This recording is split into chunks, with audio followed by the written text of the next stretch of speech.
All right, kids, back with another episode of the Idiot's Approach.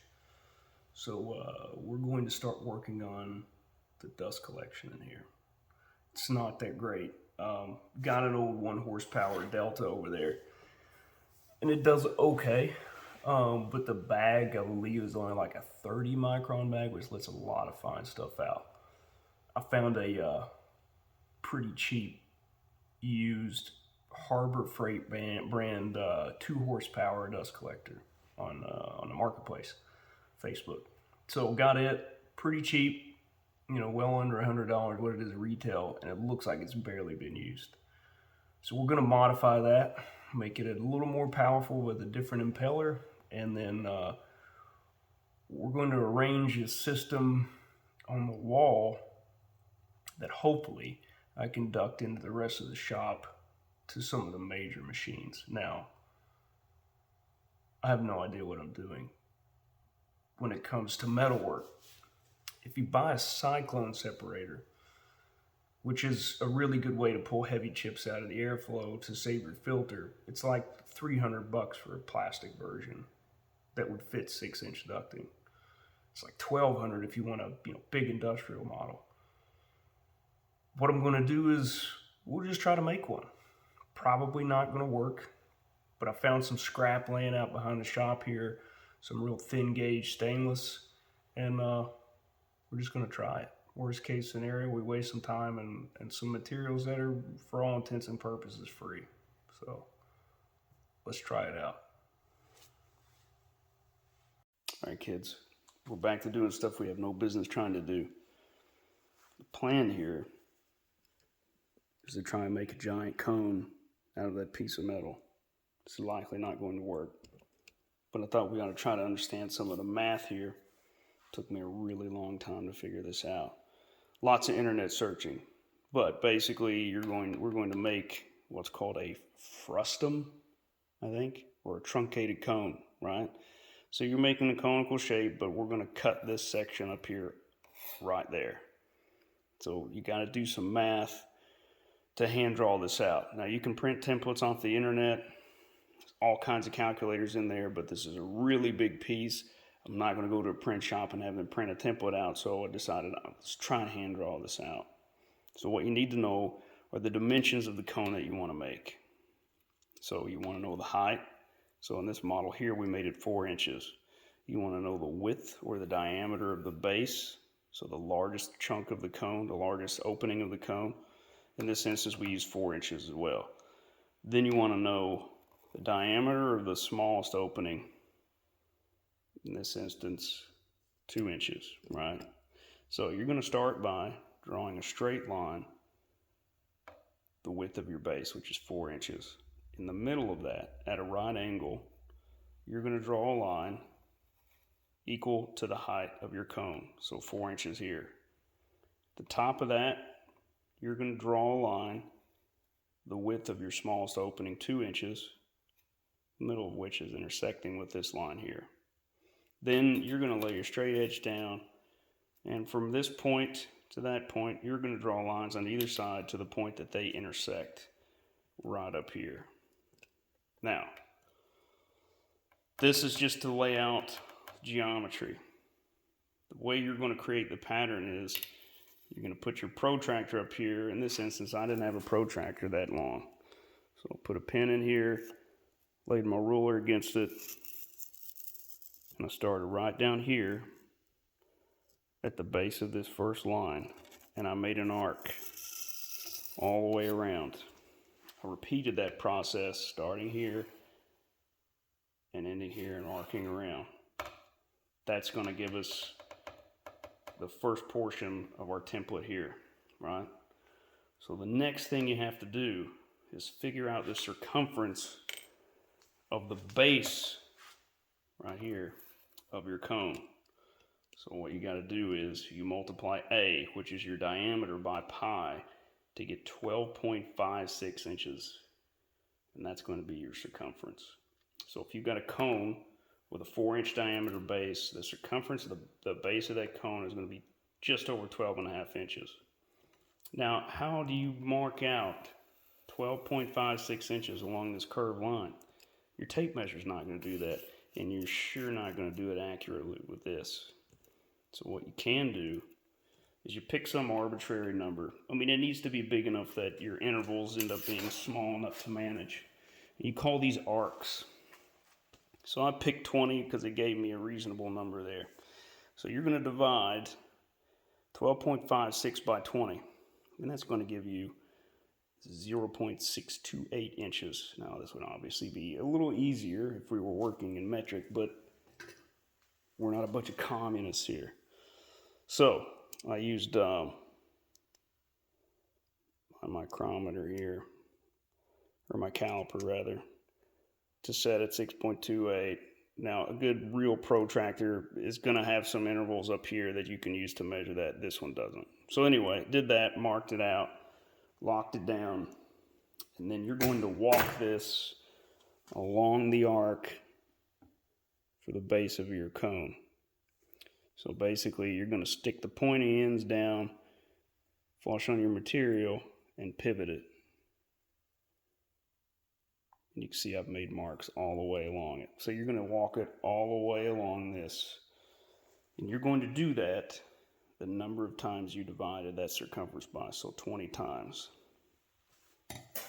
So did that 20 times until we got all the way to the top up here. This is my 20th mark right here. It's my last arc. So then what you're going to do is line this up with the tip of your triangle down here and draw a line over to your last arc. And that will finalize the template.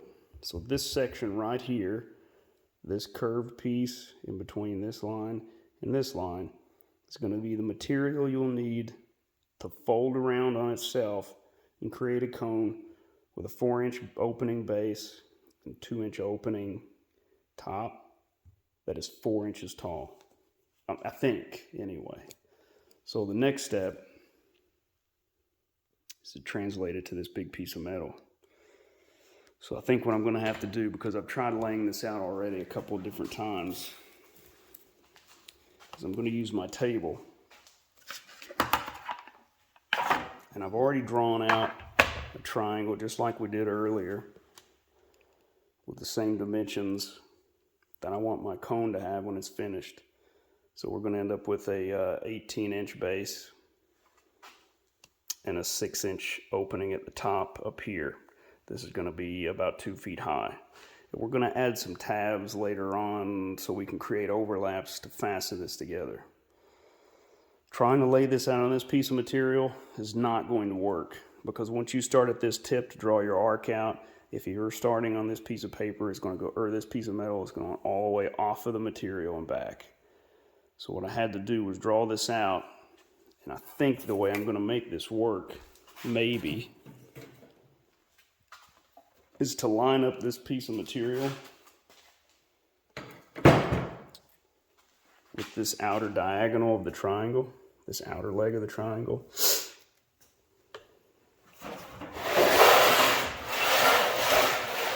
Something like this.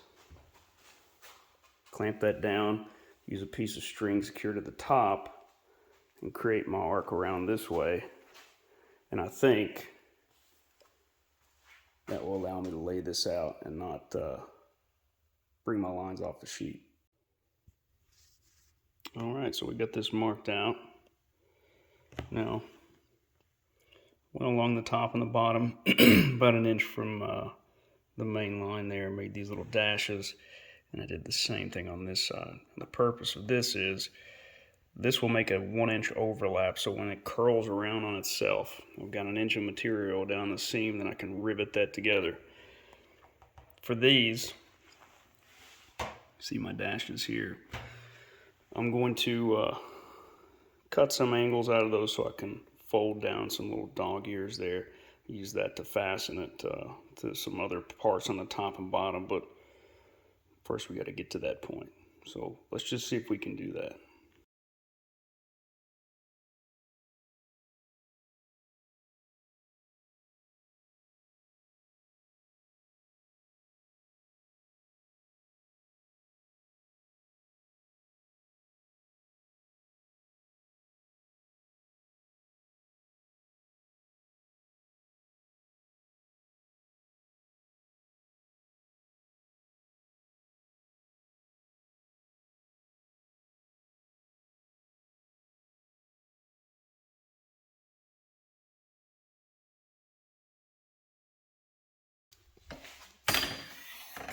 All right. Now, is this starting to make any sense to you? No? Yeah, me either. But that's the rough shape. We're just going to very slowly work this, probably around some PVC pipe to bend it up into shape. And we'll see how it goes. All right, so I use that PVC to kind of bend the ends up a little bit. Fortunately, this is really thin, and it doesn't take a lot to get it into shape. Which means, very likely, when I have to reinforce this, put some strapping around it of some kind. But that's roughly what it's going to look like. So we're going to get some clamps on this thing. And pre-drill and do some rivets.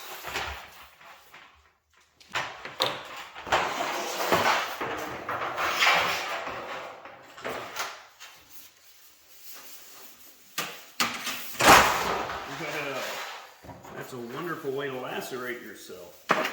Most highly recommend it. Because I was a little short on my materials earlier, my tab on the top isn't going to go all the way around exactly, but that's fine. I'm not that concerned about that. It'll be easy enough to perfect the seal with some tape, silicone, and all kinds of other crap later.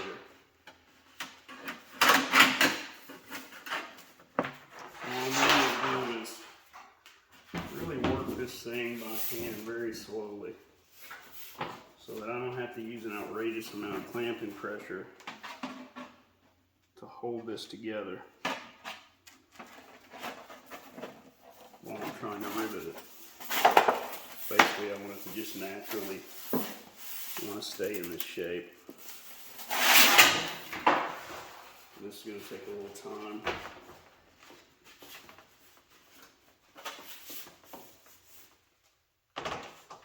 Because I don't know at all what I'm doing. This is the most important part of any project, is to have no clue what's going on at all.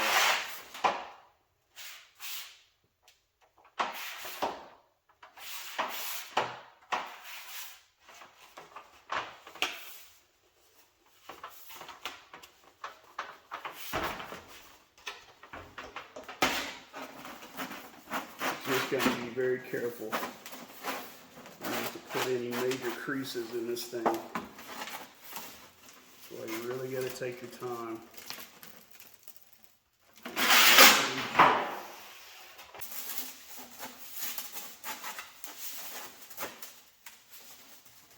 This stuff is really slick, so it wants to spring apart and ruin my life.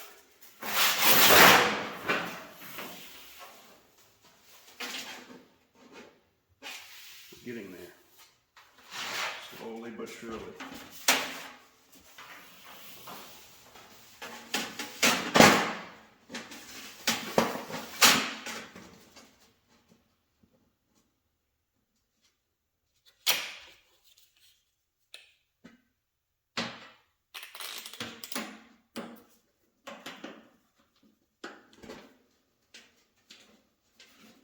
Also, really cool tip. You want to clamp your gloves to the material to make this as difficult as possible.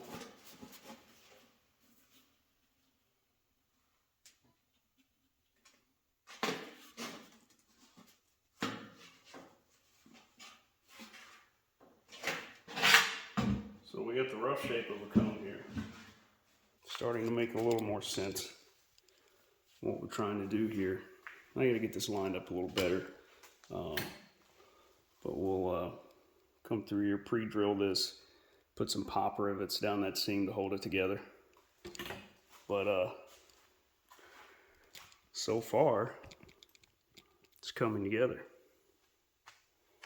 So I'm gonna stick around with realigning this a little better, work a little more shape into it, and then put some rivets in it.